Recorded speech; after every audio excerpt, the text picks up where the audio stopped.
Juan Carlos Martinez's fingernails are falling out, and he says the muscles in his arms are rotting away. Maria de Los Angeles trembles so much at night she often cannot sleep. They were poisoned over several decades without knowing it.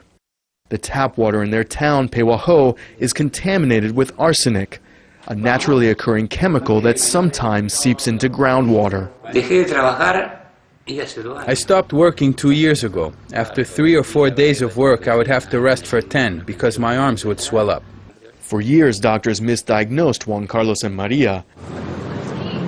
Then one day they saw a news story about Carlos Casares, another town about 50 kilometers away. There, a group of neighbors had begun taking chemical analyses of the town's drinking water every month and distributing the results to local media. They found arsenic levels were more than 15 times the legal limit. At the beginning, we were a bunch of crazy people who were exaggerating something that wasn't a big deal. At least that's what we were made to think. Their work finally paid off when the water company agreed to build this purification plant that filters out the arsenic.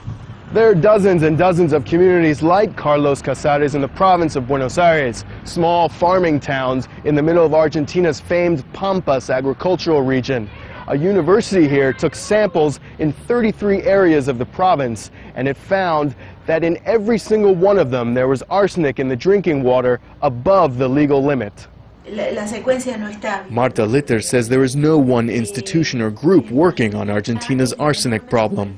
A chemist at the National Atomic Agency, she studies the issue on the side and started a network of other researchers in Latin America. There are other problems that authorities think are more serious because they can't see this one. Arsenic is silent, it's invisible, and it doesn't have an odor. Litter says about 4 million people in Argentina, 1 in 10, live in at-risk areas. Until more purification plants are built, those who do should only drink bottled water, or some even build their own wells. But those who cannot afford such measures may have little recourse. What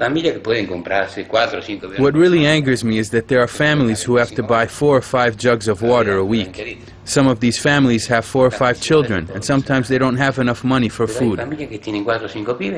For his troubles, the municipality gives Martinez about $50 a month to buy water, or in his words, a pittance. Craig Morrow, Al Jazeera, Pehuajó, Argentina.